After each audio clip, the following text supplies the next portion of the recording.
Good morning. I'm Curtis Robbins. I'm one of the members of the Kainos group, and I'm the son of Elder Robbins. Here now a reading from the Gospel of Mark. When Jesus had again crossed over by boat to the other side of the lake, a large crowd gathered around him while he was by the lake. Then one of the synagogue leaders named Jairus came, and when he saw Jesus, he fell at his feet. He pleaded earnestly with him, "My little daughter is dying. Please come and put your hands on her so that she will be healed and live." So Jesus went with him. A large crowd followed and pressed around him, and a woman was there who had been subject to bleeding for 12 years. She had suffered a great deal under the care of many doctors and had spent all that she had. Yet instead of getting better, she grew worse. When she heard about Jesus, she came up behind him in the crowd and touched his cloak, because she thought, "If I just touch his clothes, I will be healed." Immediately her bleeding stopped, and she felt in her body that she was freed from her suffering. At once Jesus realized that power had gone out from him. He turned around in the crowd and asked, "Who touched my clothes?" "You see the people crowding around you," his disciples answered, "and yet you can ask, 'Who touched me?'" But Jesus kept looking around to see who had done it. Then the woman, knowing what had happened to her, came and fell at his feet, and trembling with fear, told him the whole truth. He said to her, "Daughter, your faith has healed you. Go in peace and be freed from your suffering." While Jesus was still speaking, some people came from the house of Jairus, the synagogue leader. "Your daughter is dead," they said. "Why bother the teacher anymore?" Overhearing what they said, Jesus told him, "Don't be afraid, just believe." May we hear God's word to us in the reading of this portion of Scripture.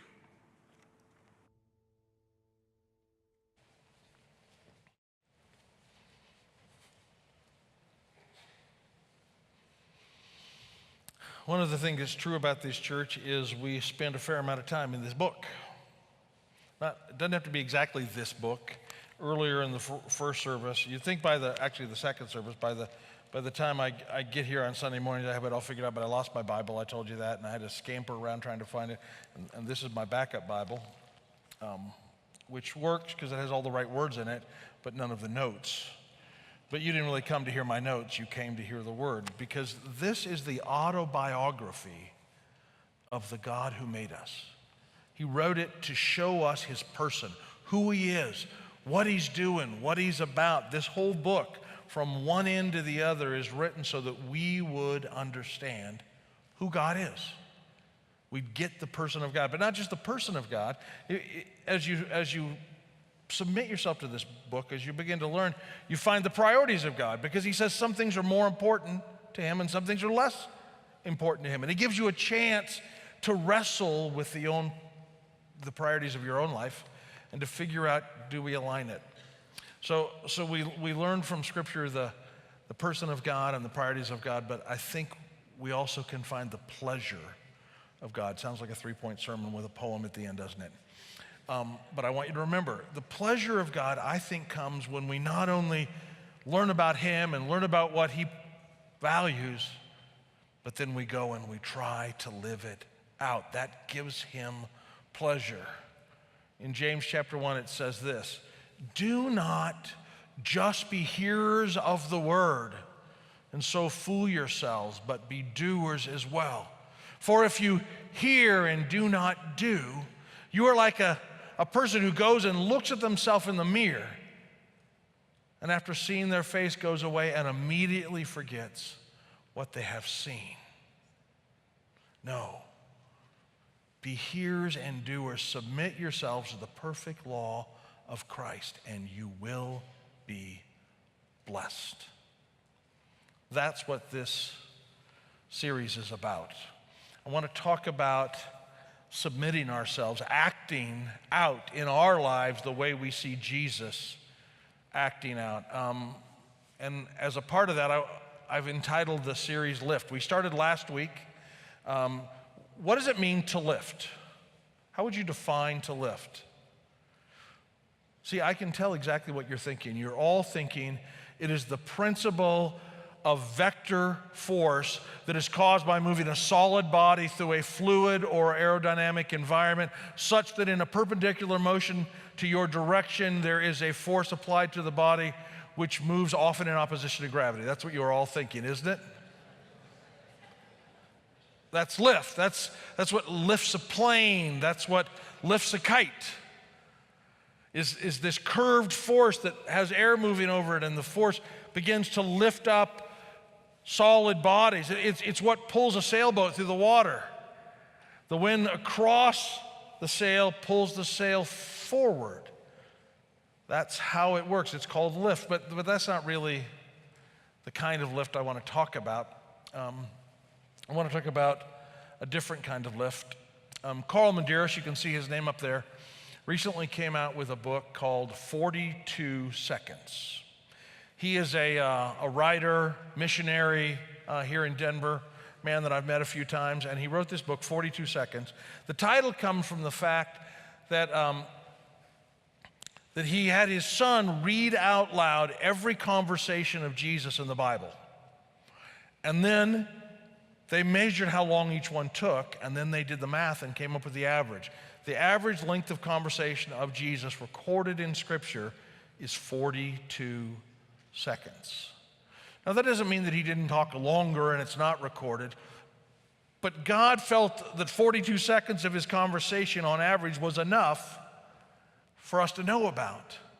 And look at the changes that Jesus made in people's life. Look at the effect that Jesus had on people in only 42 seconds. Jesus was able to lift people. And it didn't take all day or all night. He could do it simply in a few moments. I want to use this definition of lift. It's a verb, to raise to a higher position or level. Jesus did that all the time with people, not only physically, but emotionally and spiritually. To increase or cultivate a person's spirits or confidence. Wow, you really lifted my spirits. 3, to raise or boost through interaction or encouragement. Jesus was often encouraging people who had very little encouragement. That's what I mean by lift. And it takes about 42 seconds for Jesus to accomplish these things. Last week, if you were here, we had 400 wild-eyed crazy kids scattered around from Vacation Bible School, all around. We had our dunk tank up here if you weren't here, and we were doing baptisms. And we invited the kids down front, and it was hilarious because I said, kids, sit down because people need to see, but they just couldn't do it because they wanted to see in the dunk tank. You know, so I'd say, sit down, and they'd sit down looking at me like, okay, I'm listening. And then I'd watch, all of a sudden, there'd be this little hand that would come up and grab the top, and the front row would all stand, and I'd go, okay, sit down. One of the children's staff said, you know, you needed a whack-a-mole stick. As they popped up, you just whack them down again. I said, you cannot whack God's sheep. You just can't. It's a rule. And it was just fun. And I taught in 10 minutes. I tried to keep them still for 10 minutes, total fail. I taught them on being kind because Christ was kind. He started every day thinking about being kind. He had decided ahead of time that no matter what was going to happen, he was going to be kind. And it was only when people were mistreating each other that he started to get angry. Kindness was his way of dealing with people, and kindness should be our way as well. Today I want to talk about being present. What does it mean to be present as Jesus was present? In southern Colorado, there is one of the lamest national monuments in the U.S. I know it because it won on some Facebook posting. And if it's on Facebook, it's absolutely true, right? And that is the Four Corners Monument in southern Colorado. Have any of you been to the glorious Four Corners Monument? A couple hours from any airport, about 35 miles from the nearest civilization. It's just a little plaza, sometimes surrounded by shops shooting and selling cheap trinkets that you'll throw away before you get home. And in the middle of it is this little 3-inch square brass plaque, about this big, from the U.S. Army Corps of Engineers that has a X on it, and it has 4 states: Utah, New Mexico, Colorado, Arizona. And they all supposedly come together at that one point. By the way, who got to decide that? How do you know? I think some guy was, this is close enough, pull over, stick it here. Well, who's ever going to check? But I've been there 3 times.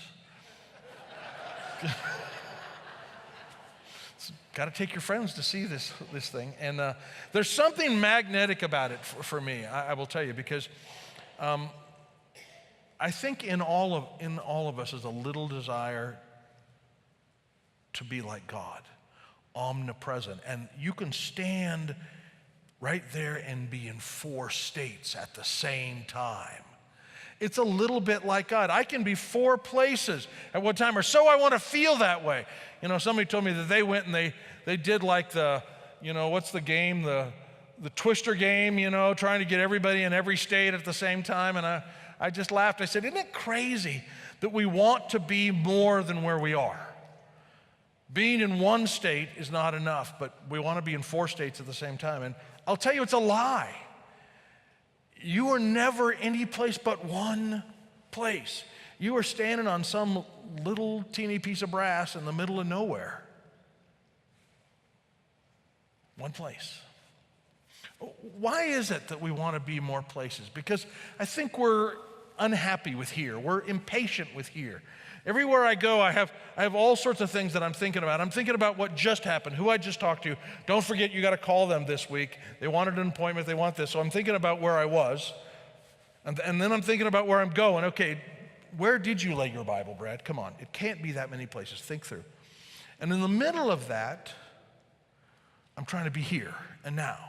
And I'm pulled in all ways all the time. I'm always being stretched between there and here.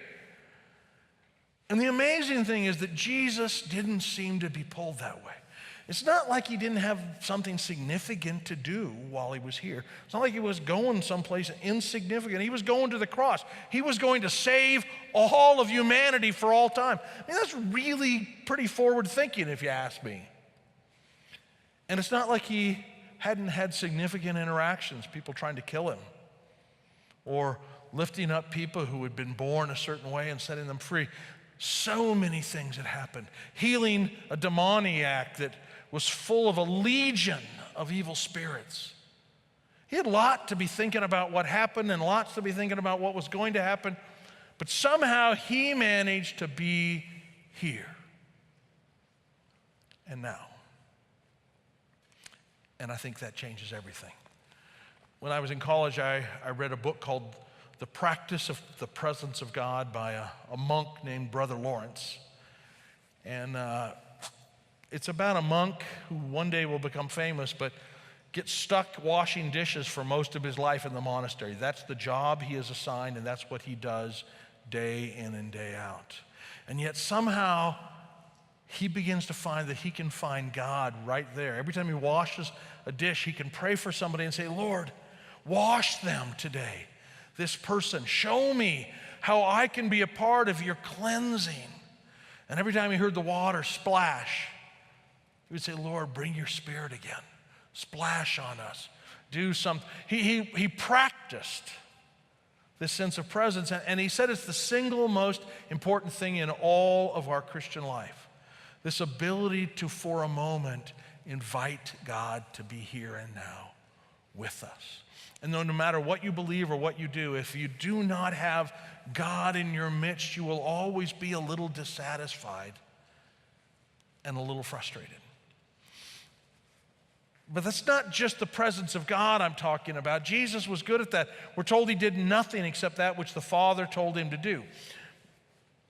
But there's something in Jesus that is present with people. It's almost as if you cannot be here and now with people, you will not be able to influence them, at least not in a good way.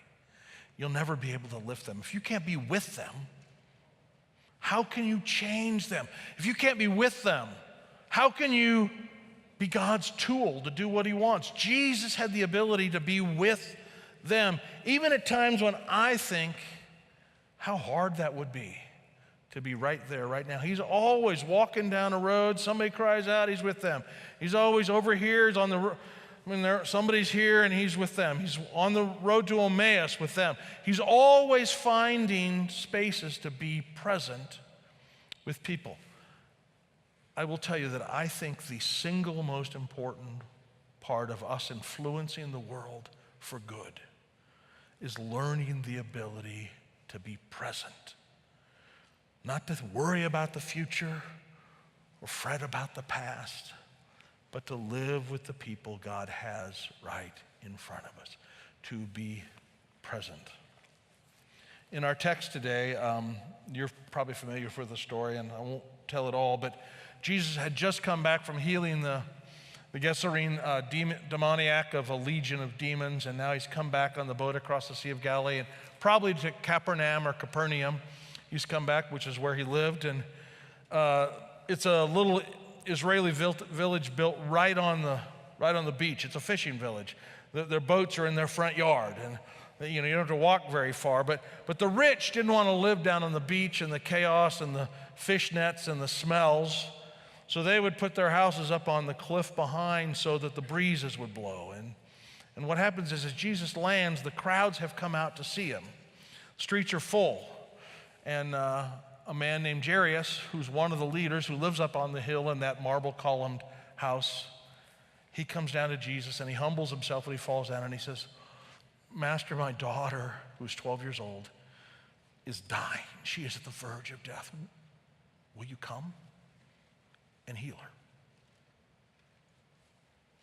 And Jesus agrees to do that. Okay, I'll come. So they start through Capernaum, heading up to the house on the hill, and in the middle of that, the crowd is pressing in. Jesus is a popular guy. He's the hero of that day, and everybody wants to be close to him, so they're all pressing in. It's like trying to leave out of one door at a Broncos game. It's just a mass of people all pressed together. And in the middle of that, there's one lady. Now, I don't think she's from Capernaum. The reason I believe that is that Luke says she's trying to remain hidden because she has kind of a secretive problem. Her problem is that she's had bleeding, uterine bleeding probably, for 12 years. And in Leviticus, it says that anytime a woman bleeds like that, she's unclean. She's unclean. No halfway unclean, no go do this. She's unclean. It's a decision made by the Levitical priests in the scriptures, and so she's unclean. And what that means, I don't know that we get. It means that for 12 years, every chair she sat on is unclean, and nobody else can sit on it till it gets cleaned. It means that every bed that she laid in, no one can ever sleep in. Every towel that she ever dried with or washed with isn't suitable for anyone else. It's even worse than that. It means that she cannot touch any person. Because if she just touches them, they become unclean. They can't worship God. She can never go to church. She can never go to synagogue. She can never be a part of it. And she cannot touch people. So in her village, we don't know where she's from. I doubt it's Capernaum because it says she was trying in Luke's version to stay hidden. So I think she's come to a city where they don't know her. And she's pressing in the crowd. Maybe she's thinking every time she bumps into somebody, oh, if they knew, they would be horribly angry. I just made them unclean. Oh, I touched that one. Maybe she's trying not to jostle people because she feels that guilt, that shame inside her. You see, this is God's punishment on her, she believes. And she spent every penny to get healthy. She spent every bit of time she can, and now she's destitute and broke and has no hope. And yet somehow, this idea comes to her mind one day. If I can get to where this Jesus of Nazareth preacher is, maybe if I just touch the hem of his garment, the edge of his robe, maybe then I can get healed. Now you wonder, where does she come up with that? Well, I think we can guess pretty well. Because if I read to you, this is the book of Zechariah, chapter 8. It's in a chapter where the Lord blesses Jerusalem. He's looking forward, God is, to what he's going to do with people. But the end of Zechariah 8 at verse 23 says this: "This is what the Lord Almighty says.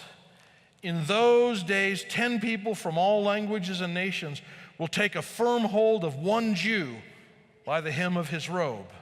And they will say, 'Let us go with you, because we have heard that God is with you.'" So maybe in a synagogue message, she has heard the reading. Maybe her mother has cited that to her as a little girl. But there is this echo, this memory that if I can just find a man who God is with and touch the hem of their garment, maybe I'll be healed too. So she sneaks through the streets and she tries to get as close as she can to the Lord. She probably has to push her way in through the crowd and in some amazing sense of hidden shame. And finally, when she gets close enough to him, she reaches out and she touches his garment. And in so doing, she makes Jesus unclean. The truth in Jewish law is no longer can he do what he's been doing, because he's been tainted by her taint, her touch. No wonder she wants to be secretive about it. No wonder she doesn't want anybody to know. It's kind of a strange miracle, to be really honest with you, in a couple of ways. First of all, the whole thing that just touching a piece of cloth will heal her, it's almost like she's got a little bit of magical thinking, kind of like the old Catholics back in the 3rd and 4th century who thought the finger bone of some pope was magical, and if we could touch it, it would heal us from this or that. She's there, and yet it works. I don't know how to explain that. I can't develop. It's the only time in all of the pages of Scripture that there's this sense that you can touch something and a miracle will happen. There are places where Peter's shadow falls over people. There are other places where something occurs. I think that the truth is that her faith is somehow just actualized by her doing something that she knows is her last hope. And it's not the cloak that heals her. It's her faith. It's her faith. So let me read to you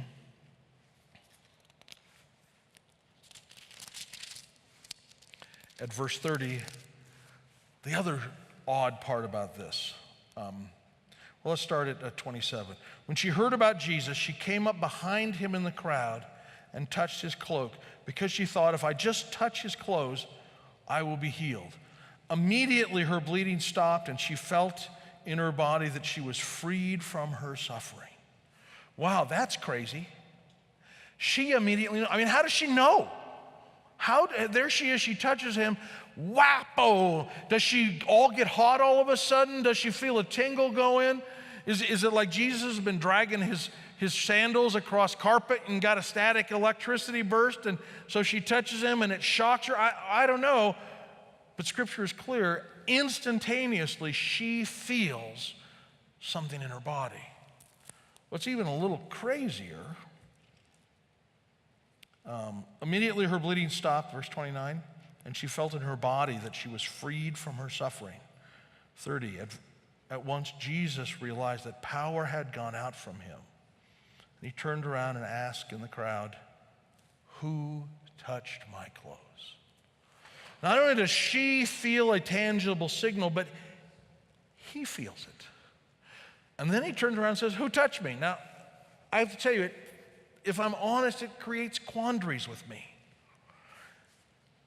How does Jesus feel the power go out from him? There's no other miracle where it says that occurs. But here it happens. St. Augustine has an interesting view that I think is kind of cool, and other commentators agree. They say that Jesus perhaps was so engrossed with Jairus on this walk as they wandered through this press of people that this miracle is instigated by the Father himself, and that the Father reaches from heaven through Jesus. And Jesus isn't thinking about that. He's thinking about Jairus, and yet he knows at the moment it happens. Now that confuses us because we have a hard time realizing that Jesus has given up his omni characteristics. He's not omnipresent on earth, Philippians tells us. He's not omnipotent. He's given that up. He empties himself. He's not omniscient. There are scriptures where he says, the Father hasn't told me that yet. I don't know. He knows things that happen. He knows what to do because he's in perfect fellowship with his Father in heaven. He's in perfect fellowship with the Spirit of God. So everywhere he goes, he's listening and being guided by God. But Scripture also tells us that he was a man just like us. If he knows everything that everyone's thinking all the time, he is not a man like me. He is not really like us. What I believe is that his fellowship with the Father allows him to even be used when he's not actively thinking about it. He's listening to Jairus talk about his daughter, and they're walking along the road, and all of a sudden, the Father moves. And I think then Jesus knows exactly who's touched him. I don't think he's asking the questions for information. I think he's trying to get the woman to come out of hiding, because he knows that it's a lot more than her body that needs to be healed. So he says, who touched me? And there's silence. And the disciples even go, Lord, craziness here. Come on. Everybody's touching you. Hundreds of people have touched you. What do you mean, who touched you? But Jesus knows what he means, and the woman knows what he means. Who touched me? And eventually, we are told, then the woman, verse 33, knowing what had happened to her, came and fell at his feet, trembling with fear, told him the whole truth. She comes and she knows he's talking to her. So she comes. In Luke's version, it says, realizing she could not remain hidden, in front of all the people, she came and told her story. She comes, and in front of everybody, she admits what's going on. I want to ask you a question, women. How hard would that be to come on up here? And I'd like you to talk about some personal issue that you have. We'll mic you up, and you can chat with all the people watching. How hard? How hard to be known as a sinner, to be feel like you were judged and unclean and have to stand in front of all the people and share that. Maybe the people who are jostling by her were like, how dare you? You touched my child. We don't know what's happening right there, but she comes and she tells the whole truth. I was trying to sneak up, Lord, trying to touch you. I didn't want you to see. I didn't want you to know. I wanted to be secretive, but I needed something, and I came, and forgive me, Lord. But I even touched you, and I made you unclean. But somehow I can tell I'm whole. And for 12 years, I've spent all my money, and I've spent all of the things that are going on in my life have been focused on trying to get well, and it hasn't worked at all. But today, I'm well. Trembling with fear, she told Jesus the whole truth. And he said to her, daughter, your faith has healed you. Go in peace and be freed from your suffering. What he gives her is two things. He gives her spiritual peace. Stop hiding. Stop chasing. And he said, I want you to be free from your suffering. I don't want you to feel broken again. It's different from today on. That's really what she needed. She needed to come out of hiding and be touched by somebody. Now, it's interesting to me that Jesus stands there and listens to the whole story. Where is Jairus at this time? He's just standing next to Jesus going, what are you doing? Imagine that your child is sick and you bring him into the emergency room at a hospital, and you run up to the front desk and you grab the nearest nurse or doctor and you say, her heart, it's not beating, she's not breathing very well, we're afraid she's going to die right now. Come help her. And they said, be with you in a moment. So, excuse me again, tell me about what's going on with your ear. It's got a little pain in it. We'd go crazy. But Jairus is in a quandary. How can he yell at the one person he needs something from?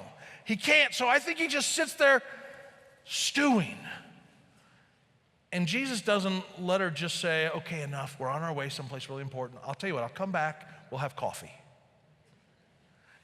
He stays there and listens to the whole story, start to finish. Jairus has got to be just going crazy. Did you not hear? I told you she's going to die. Why are you talking to some poor woman? And the whole juxtaposition here is intentional. The richest man in the city and a woman who is broke and poor and unrighteous. And Jesus seems to have time for both equally.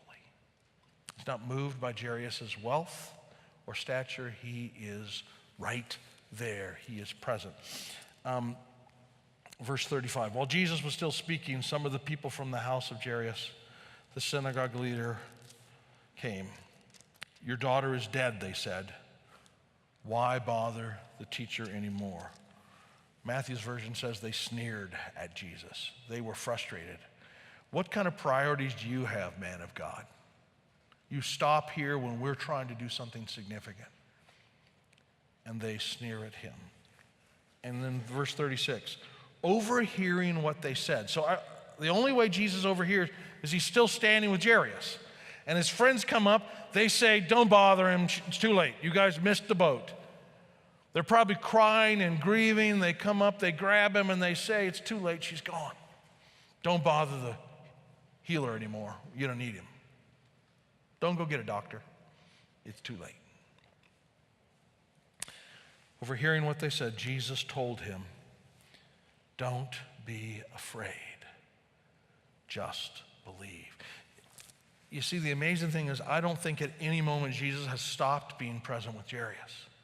He knows that this isn't really about whether they get there in 5 minutes or 55 minutes, because it's no different for Jesus to heal the dead than to do a miracle and heal the almost dead. It doesn't change anything for him. Both are within his realm of power. So he's not on the same timeline that Jairus is. Jairus doesn't know that. But what Jesus doesn't want to be is just another holy man, just another physician, just another person that the rich have hunted down and brought. He wants Jairus to believe in him. I wonder if it's almost as if Jesus has been listening to the lady, knowing as Jairus stews and boils and gets more and more frustrated, his moment is about to come too. Jairus, look at me. Look at me. You can believe all that they're telling you, or you can stop being afraid and believe in me. Choose.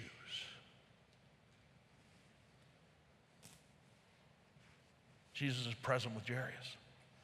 And I think that Jairus maybe reaches out and says, Master, will you still come? And Jesus says, of course. And maybe with the lady in tow, he says, come with us. I want to show you something. They wander up the path to the house on the hill, and Jairus' daughter is healed.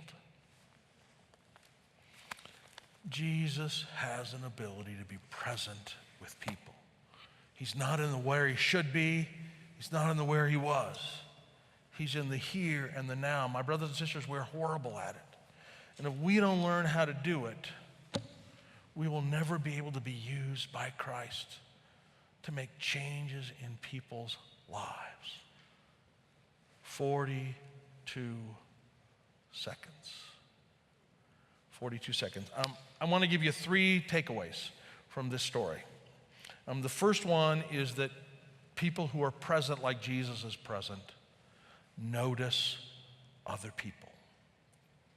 They pay attention to the people around them. They don't walk by.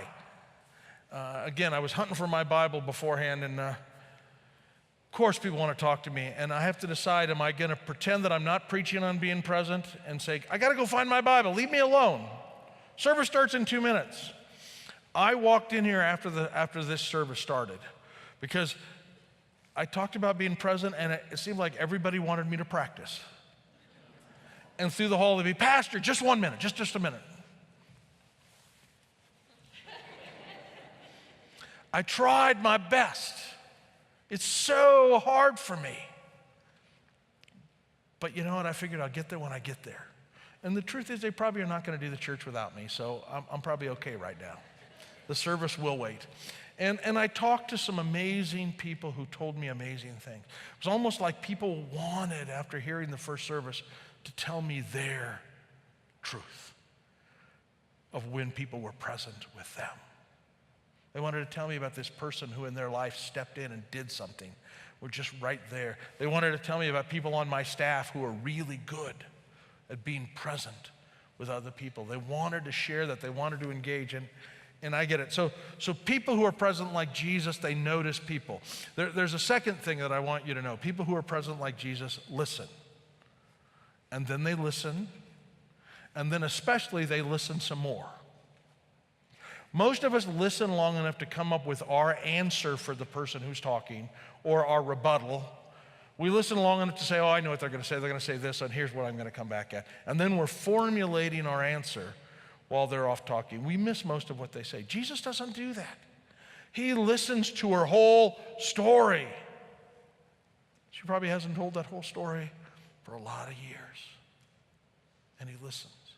You want to be present like Jesus, you have to learn to say, so tell me what's going on. And listen. And listen. And listen, you ever been somebody who you're trying to say something to and you know that they're not with you? They're kind of looking around, they're kind of, and you're like, hello, here, be with me. I get it. I'm at fault. Jesus never does that. He is with them. I want to be that way. I want to learn to listen. I want to stop talking and listen to the stories that people have around me. Sitting at the hospital, children's hospital, my granddaughter, who's 4 months old, went into spine surgery on Friday. We flew back from Memphis to be with her. We were at a conference, and first of all, we live in an amazing time, don't we, where there is a neonatal spine specialist who was able, through microscopic surgery, to take her spinal cord out of her spine, fix it, and put it back in. And her whole spine's about this long. And so we had a chance to wait Friday down at Children's Hospital, and I watched every family go by. And there's not a single adult there that's there for a problem. They're all there with their kids, or somebody else's kids, or their grandkids. And you could see the stress and the hunger. You could see the face of Jairus on all of them. And I just sat there and I said, Lord, with that lady in red, she needs a break. She's about to blow. Lord, reach out to her. This and that and this and that. And there was a guy sitting next to me whose back was really bothering him. And I said, what's going on? He said, well, I had hernia surgery yesterday, but my grandson broke his leg, so we brought him down to get it pinned in surgery, and we're waiting. And I said, I bet you we could come up with a more comfortable place for you to sit. It makes it sound like I'm a great guy. I'm just being there. I don't have any place to go. The Lord has planted me. So we get a wheelchair for him, and they put him in this wheelchair, and he's like, oh, so much better than that hard bench I was sitting on. I said, that's good. So tell me why you're here and what's going on. And he talks and talks, and I listen. I never say I'm a minister. I never say, here's what I believe. I never say any of that. I just listen. And eventually he says, how can you be at peace in this place? And I know I got it. I said, well, there's a part of me that isn't at peace. But most of me knows that there is a God who loves my grandchild more than I do, and who is doing everything. And I got a whole church, a whole denomination of churches praying for her. My phone is blowing up with people saying, how's she doing? What can we pray for her about? He's like, wow, I wish I had that. I said, that's the amazing thing. It doesn't cost me anything. When I leave and I hand him my card and say, if I can ever be of help, let me know. He's like, oh, you're a pastor? I should have known. The good news is there was something positive about a pastor. It's not like you're trying to take my wallet, you're a pastor. I just was blessed by that. And we just need to be good listeners, there's one more thing. We need to be people of faith, which means you can relax and you don't have to figure it all out. You don't have to know where the conversation is going to go or how it's going to end. You don't have to get them to the end. You just have to listen and be with. And trust that God will do what God will do. Relax. And when we relax, guess what happens to the people with us? They relax. And all of a sudden, this mystical fabric of life and connection takes place. That's all. Be present. Notice them. Listen to them. Spend time and trust God. And God will use you. Let me close with a story. When I was 13, because of my parents' divorce and a bunch of other stuff, I decided I will never cry again. And I took a vow. Never. Between 13 and 18, I broke 4 bones, had 250 stitches. I did not cry one tear. I can remember walking home with a broken ankle and just telling myself, do not cry. I think, if I'm honest, I was afraid that if I started crying, I'd never stop. There was so much stuff, confusion, hurt, wounding inside of me. I didn't trust it, and so I became analytical. I became the Mr. Spock of life. I can do this all without feeling it. And at 18, I'd been a Christian for 6 months, was managing a pool in Aurora, and a friend of mine came up. Peggy was her name, in tears. Brett and Paul, they were hit by a drunk driver, and they're dead. They died.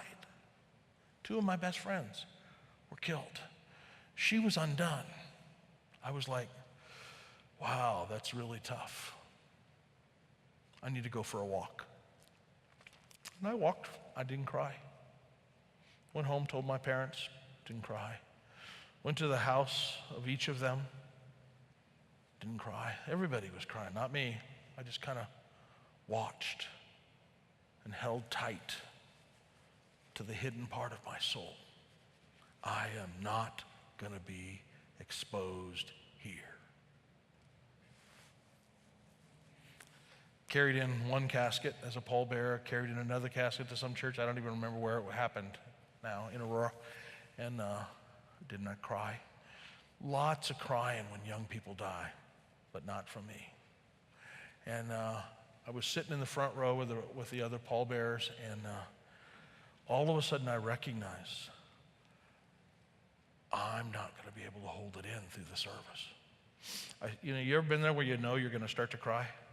You watch the water's coming up on the inside of you, and you're like, push it down, and then it gets up, and you start to feel the little leak hitting you at the corner, and you're like, this is going to be a geyser. That's how I felt. I will not cry. So I couldn't cry in this church at this funeral. So what I did is I went out the door. Luckily, I was sitting right at the front. There was an exit right next to me. Boom, outside, right in the middle of the service, to a little stoop in the back parking lot of this church. And the second I got outside, it came. Niagara Falls. I cried about 2 friends that I missed. I cried about a whole bunch of things that I didn't even know what the words were. Tears from years before started to come out, and I couldn't stop. And I stood there by myself in the back of a church parking lot, just sobbing.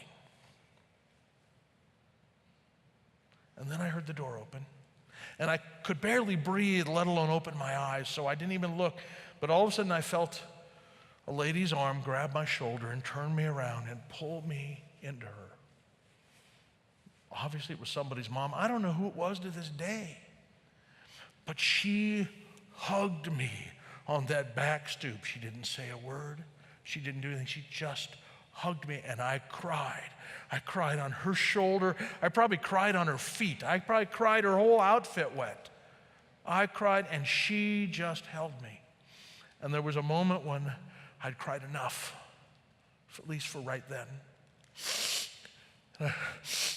I started the sniffles, and she gave me a tight squeeze and opened the door and went back in. I don't know who she is to this day. But you know what? She was God's instrument of presence. She began healing me. And those vows that I had taken began to break apart. And I began to learn a new way of living and thinking and breathing and being with. All because of some numb, unnamed lady who showed up on the back church step and was present with me. My brothers and sisters, the world is full of hiding people who feel ashamed and unclean. They're everywhere, and we walk past them and don't even notice. And they talk to us with long faces, and we're so busy to say our piece that we never really listen. We certainly don't ask the Lord to intervene. The truth of being a Christian is you have to be present where God puts you. Wherever God puts you. Forget tomorrow. Forget yesterday. Those are in the hands of an eternal God. Be in the now. Be in the now.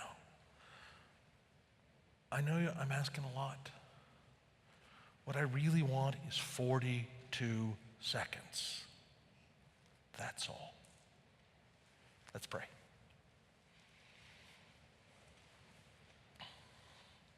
May we all be touched by people in our lives. May we be reminded, Lord, of those who were present with us in the past, who listened to us, who hugged us, who took care of us. And may we somehow learn that we can be that for others if we'll just give it a shot. Lord, make us people who lift others by simply being present. We pray this in Jesus' name. Amen.